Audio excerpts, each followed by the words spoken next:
Hello everyone and welcome back to episode 6 of Kerbal Space Program. Now, I didn't make it to the moon in episode 5, and I'm sure that's because I need more stuff, so I need to get some science. That's what I'm going to start with today. And I've got an idea for that, but I also need some money because I lost quite a bit. So I'm going to come into here and see if I can find a contract that I'm going to be able to do. I did really, once again, I'm not going to do these where you conduct a focus survey because those are really hard. But I'm going to go ahead and ferry these two tourists. I'm just going to build a ship real quick. This is just to get some extra money. But like I said, I got an idea for how to make science. It looks like both of them want to orbit around Kerbin. So I'm just going to put both of them on one ship, orbit it, deorbit it, land it safely. And that's quite a bit of money actually. It's like 40,000. Okay, so when I'm doing the tourist ones, what I like to do is I like to... Oops. I forget that I change the controls. So you take that one, and then you go and take another one, and put it underneath it, and then you also need an actual pilot. So these can only hold one at a time, so pilot, tourist, that's the best way to do it, I think, because it's pretty aerodynamic as well. Okay, so I was putting the parachutes on, and then I saw this right here, which is a crew cabin, and it can actually hold 2 people, so I'm kind of thinking maybe I want to use that instead of this. Let me see how big it is real quick. So technically I could switch out 2 of these cabins here with this, but I think I'm just going to leave with the design that I have because I kind of like it. Alright, so here is our rocket. Now, I was actually facing a new problem that I don't think I usually have to deal with, but these things are pretty long. These are the solid rocket boosters, and the decoupler is only like that big, and I don't know if that's going to be strong enough to push it far enough away from my main engine here. So what I did is I put a couple of boosters on top so that when it decouples, those will just push them outwards, and even if they do like come back and hit each other, it doesn't matter. This part should be clear to actually launch through it. Alright, so I was going through my staging, and I kind of thought that maybe these engines aren't going to have fuel to actually launch because this is solid rocket booster and these are liquid fuel engines. So instead I'm going to try maybe putting some wings on it instead. So something kind of small. I feel like it's gonna be kind of big. So yeah, something like this, and then as long as I angle them away, hold on, how do I do that? This way? Then I think that'll do pretty much the same thing. It's just gonna make it a little bit easier for me. Alright, so I got all the wings on there, facing the right direction. So it looks good. I'm gonna go bring it out to the launch pad. Okay, so now that I'm out here, I kind of realized what I just did. The tourists aren't in here. Whoa, look at it rock. Okay, I'm going to put some tourists in there first of all, but then I'm also going to put some struts so it's not wiggling like that. Alright, so we are out here. Once again, we now have our tourists with us. And I also put these struts on to hold it a little bit more stable, because you saw that last time it was wiggling. Now it's actually pretty solid. And then I kind of thought maybe these boosters, because these last a long time, maybe we're going to be too high before they actually, the atmosphere is going to be able to take effect on these wings, and maybe they're not going to be able to do the job. But I'm going to go ahead and launch it anyways. I'm sure we'll be alright. Because even if they don't work, I mean, the ship is designed to be able to work anyways. So I'm just kind of using them as a backup. But we're going to find out, and once again, I'm not worried about it. I'm going to go ahead and take my HUD off so you guys get that launch.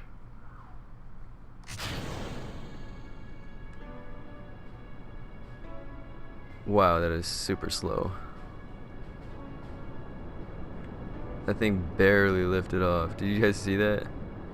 That was crazy. Okay, so we're going about 46 meters per second. Not bad. That was such a slow liftoff. But once again, we're losing fuel right now, so it's going to be getting lighter, and we're going to start to go faster and faster. And then obviously once I ditch these stages, it's going to go way faster.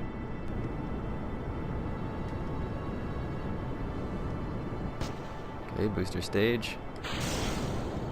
Oh, perfect. Did you guys see how that worked? The tips of them flew away because of the wings. That was awesome. Okay, let me start correcting this. So we're going the right direction. That was a little bit of a hard turn, but it's alright. Okay, we're kind of overheating right now, and that's a little bit worrisome. Are we going too fast, I wonder? That's impressive though, we're actually going fast enough to, oh my god. Look at that, that's insane. So this is a really good rocket then. Start tilting it just a little bit more. I don't want to burn up. My gosh, how high are we? Yeah, I better turn this a lot because I feel like we're going to be shooting way out too high. Okay, coming up on the second stage, and yeah, this is exactly what I was worried about. I feel like we're too high for the wings to work, but we're going to find out. I want it to straighten out. Okay, go. Perfect. See, that's what they're meant to do, but I put wings on it so they would flop off like the first ones did. Wow, that's a lot of fuel. Stage. Oh boy, that's fast. Alright, I'm going throttle down so I'm not wasting that much fuel. Got plenty of time. Oh yeah, I'm not worried about this one at all. Okay, stage 2. Look at it shoot off like that, my god. Okay, as you guys can tell, I'm actually pointing a little bit more towards the dirt now, which I guess you can call that dirt, but it's towards the planet. Like, it's not so flat anymore, like as you can tell from this angle right there. What? That's confusing. Anyways, basically why I'm doing that is because my orbit is I'm in an orbit. So my orbit is kind of been going way out here when you point directly on this part of the map, which I'll show you guys. See, normally in order to get into an orbit you want to point your indicator on your prograde, but I like to keep it right there in between the sky and dirt. And what that does is if it's up here, because my orbit was way out here, and you know, like the orbit goes up then down, and then I wanted it to just go this direction, but that was like kind of pushing it out pretty dang far, so I started pushing it this direction. That way it would push the orbit instead of out here kind of a little bit closer, and then this side a little bit higher. So are we in orbit? Yes, we are. Big time orbit. Okay, so pretty good on fuel as well.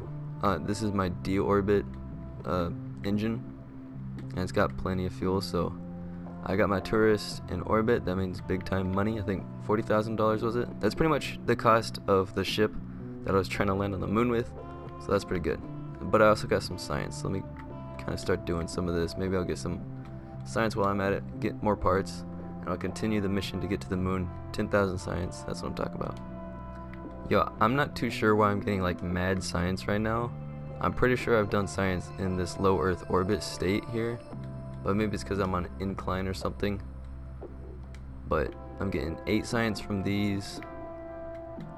Yeah, I think 12 off of these, 10 off of the mystery goo.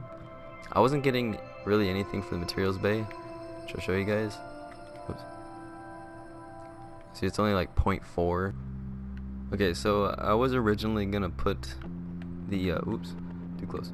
I was originally gonna put this ship back on the launch pad, but I kind of feel like the Earth is gonna rotate that into the dark spot, and I don't want to land it at nighttime. So what I'm gonna do is aim for this desert, because I don't think I've had a ship in the desert before. And what you want to do is, when you're on the opposite side of the planet, that's when you want to start burning, so you'll actually land there. Otherwise you're gonna have a way too fast entry, so I better do this quickly. Alright, so we're pointing retrograde.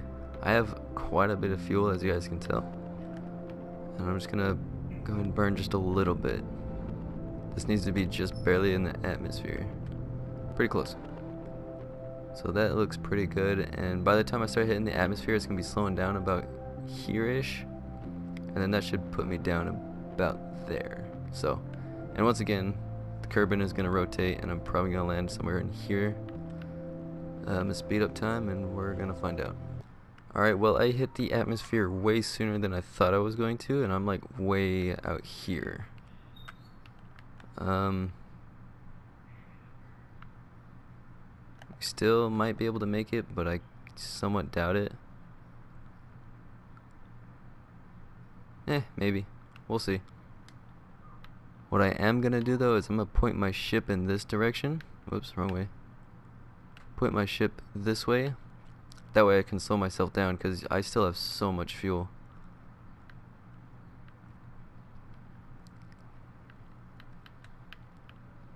Let's go ahead and put it on the retrograde. I don't want to burn up my precious cargo over here. I think that would be some really bad reputation if you killed passengers.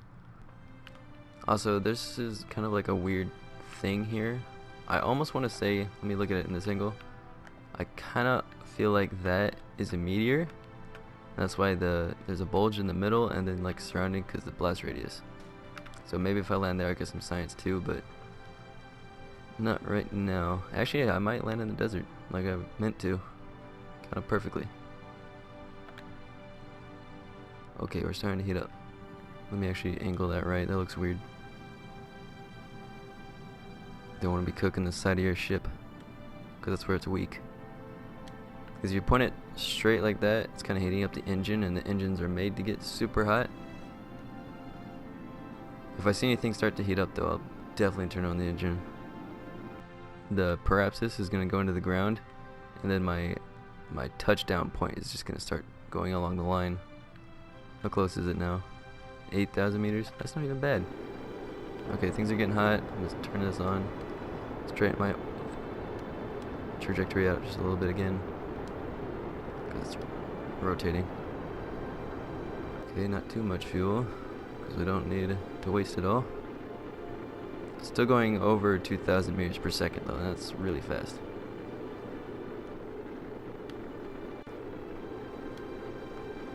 Straighten out again. Okay. Well, close enough. Oh shit, things are heating up again. Slow down. Don't do that. Oh, please don't blow up. Okay. You really gotta be super accurate with this. Okay, I think the fuel is doing the job. I think I need to use less of it though, because I don't want to run out. Still over 1,000 meters per second. And I'm out of fuel. So now at this point, it's just point the engine so that it's taking all the heat. Oof. See, this thing's actually kind of top heavy right now because it's out of fuel. Jeez. And it's trying to fight me right now because it wants to go face first. But I don't want heat hitting the side of my ship because that's where it's weak. I didn't think about using up the fuel would do that. Okay. I think we're out of the heat zone. I'm just gonna ditch that. Deploy my parachutes. Those are hitting really fast. Okay, we're good. Oh, there's the shadow. Okay. That is the best part of Kerbal. Well, of course, probably not if you're dying, but still cool. But went ahead and put some legs on here. Now I'm not landing on Jebediah down there on the bottom. So this is actually a really good rocket. That was probably my best mission yet. Of course, once I get, wait, let me check. Because I gotta deploy my parachutes pretty soon. 15 science, that's, okay, I'm keeping that. Deploy the parachutes. 5.3 meters per second, perfecto. So, that was a good mission. If I don't get like reputation for that, I'm upset. Ooh, a little springy, but good landing. Ooh, yes. Okay, so 50 science. I now have a total of 79. That helps out a lot. Quite a bit of money back too. Wow. Crew, no experience. 2 experience gained and 2 experience gained. My tourists are getting more experience than the pilot, guys. I don't understand this game. Alright, whatever, I'm done. Alright, went ahead and saved the rocket under orbit rocket A being the class that it is, which is a really good one. And then as my description, I have using 4 solid rocket boosters, 1 long burn to reach space, and then 2 stages for management, which is my circularized orbit and then deorbit stages. So I'm gonna go ahead and save that. And now whenever I want, whoops, I can come in here and then grab my orbit rocket, and it doesn't work in the first try. This happened to me multiple times. I don't know why, but anyways, you can pull it out. What? It's over there. Alright, whatever. So you can pull it out, attach it to, let's say, yes, over right, I guess. I don't even know what's going on. So let's say I built something I wanted to land on the moon, which let's pretend that can land on the moon. I can just come in here, grab my rocket, and just attach it right to the bottom. Just like that. And now that would be a perfectly functional engine piece, and everything's already staged right. So that's probably going to be something you guys are going to be seeing a lot, because that worked out really well. I also did a little bit of extra recording, so I know what's going to happen in the next episode, which is this right here. It's a little airplane that actually takes off on a goat cart, and this was surprisingly efficient way of doing it. If you guys want to see how this went and what I did with this airplane, go ahead and hit subscribe, hit the bell to be notified when the video comes out. I'll see you guys in the next one. Drive sideways.